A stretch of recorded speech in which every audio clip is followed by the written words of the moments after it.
এ কার কুষ্টি? যোগ দেখেছেন? শুক্লপক্ষ বুধবার, শুভা দ্বিতীয়া তিথি, পূর্ব ভাদ্রপদ নক্ষত্রের সংযোগে রবি চন্দ্র বুধ একত্রে মিলিত, শুক্র মঙ্গল এবং শনি তুঙ্গস্থানে। আগে আমি দেখেছি, তবু সংশয় কাটাবার জন্য আপনার স্মরণ নিলাম। আপনি মহাপণ্ডিত, অভ্রান্ত বিচারক। এ শিশু বয়সকালে ধর্মবিদ ও মাননীয় জীবনযাপন করবে।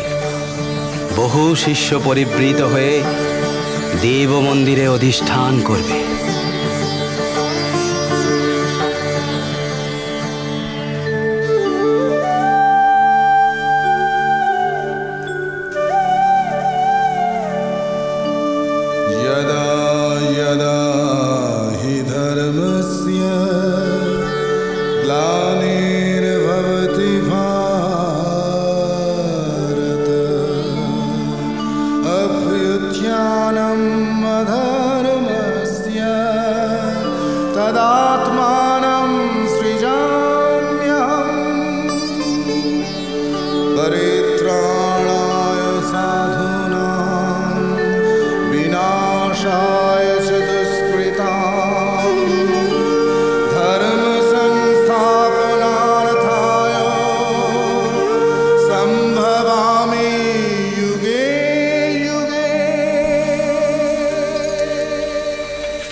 সত্যি বউ, ছেলের রূপ দেখে দেখে আমার আর আশ মেটে না। বাড়াবাড়ি করো না তো, ছেলে যেন আর কারুর হয় না। হবে না কেন গো? কিন্তু আমার ছেলের মতো এমন সুলক্ষণ নিয়ে আবার কতবার তোমাকে বারণ করেছি না ওসব মহিমের কথা মুখে আনবে না। আর 5 জনের যেমন ছেলে, আমারও তেমনি ছেলে। আমিও আর 5টা মায়ের মতো সাধে আহ্লাদে ছেলে পালবো। তাই তো পালবে গো, কে মানা করেছে তোমাকে? ও ধনী, নিম জল দিলি?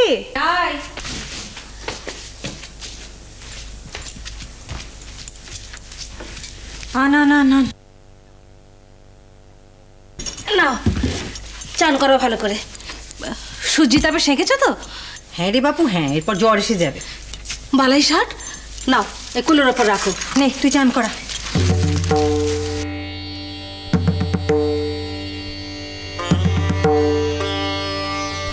কি হলো, ফেলবে নাকি?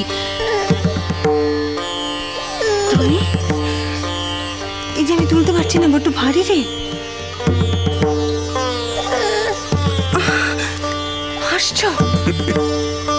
তোমার যেমন বুদ্ধি বউ, খুব তো বলেছিলে আর 5টা মায়ের মতো ছেলে পালবে।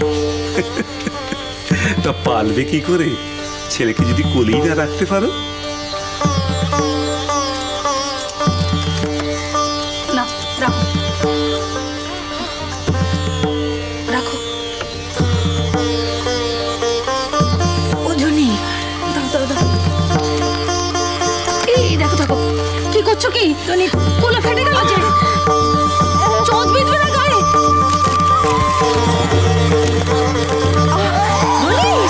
তোলো তোলো তোলো, কোলে নাও, আমি চান করে দিচ্ছি। ধনী বড্ড ভারী, তোলো। আমি পারছি না। ও ধনী, এই যে বড্ড ভারী। তুমি বুঝতে পারছো না? সব বুঝতে পারছি। আরে বাবু, ধরনীর ভার যিনি মাথায় বইছেন, তাকে তুমি কোলে নেবে কি করে? শোনো শোনো, ভগবানকে সন্তান বোধে ডাকো, ডাকো ঠাকুর কোলে এসো। ডাকো ডাকো, দেখে বলো।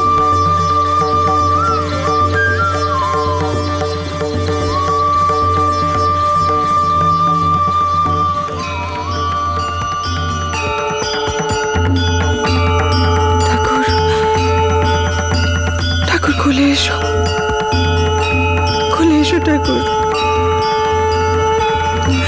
ঠাকুর কোলে এসো। এবার কোলে তোলো।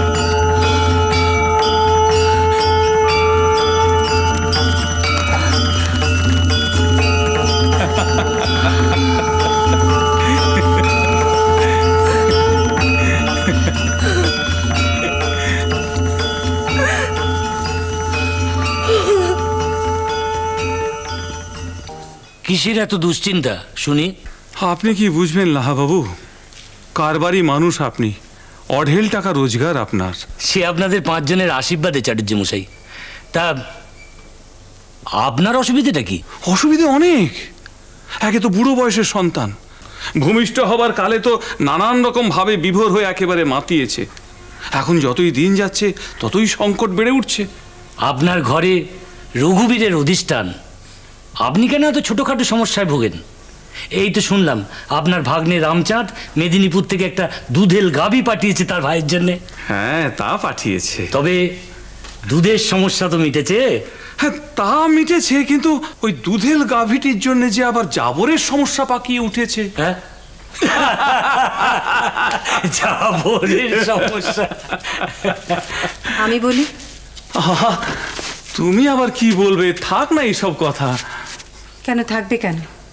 বলবো বলি তো লাহাবাবুকে ডেকে আনা। হ্যাঁ হ্যাঁ, আপনি বলুন বৌঠান, যা মন চায় বলুন, আপনি নিঃসংকোচে বলুন। আসলে উনি আপনাকে ঠিক বলতে পারছেন না। আপনি কেন ঘোট পাকিয়ে লোক পাঠাচ্ছেন ছেলের অন্নপ্রাশনে গ্রাম শুদ্ধ সবাইকে খাওয়াবার বায়না ধরে? অত মানুষের খাওয়াবার ভার কি আমরা বইতে পারবো? এই কথা, ছেলের ভাতে কটা লোক খাওয়াবেন, ও আর এমন কি ভার, ও ঠিক পেরে যাবেন। কি যে বলেন লাহাবাবু, আমি কাকে ছেড়ে কাকে বলবো? আমি তো ভেবেছিলাম রঘুবীরের পুজো সেরে প্রসাদী অন্ন মুখে দিয়ে কাজটা সারবো। তাই ছাড়বেন? তবে আমরা কিছু পাড়া প্রতিবেশী, কিছু সৎ ব্রাহ্মণ আর কিছু দরিদ্র নারায়ণ সবাই বসে রঘুবীরের প্রসাদ নেব। তা সব মিলিয়ে হ্যাঁ 100 হবে। হ্যাঁ, 100?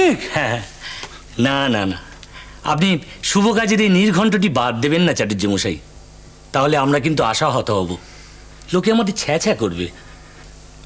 আমি আজ উঠি চাটুর্য মশাই।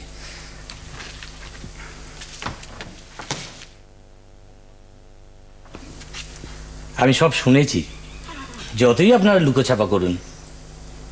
বৌঠান, আপনার ঘরে ভগবান শ্রী নারায়ণ ছেলে হয়ে এসেছেন, সব ব্যবস্থা উনিই করে দেবেন। আসি বৌঠান, আসি চাটুর্য মশাই।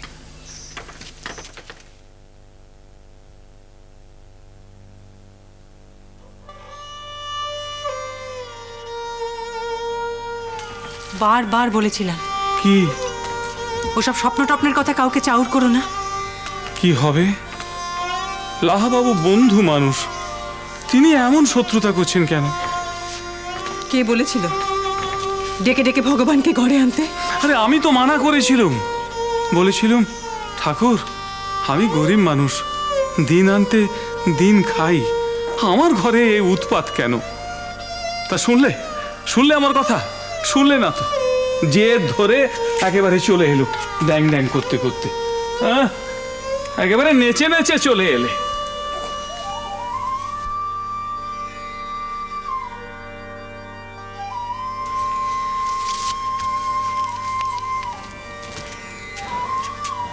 তোমার আর কি, তুমি তো দিব্যি দোলনায় চড়ে হাত পা ছুঁড়ে একেবারে মজা করছো।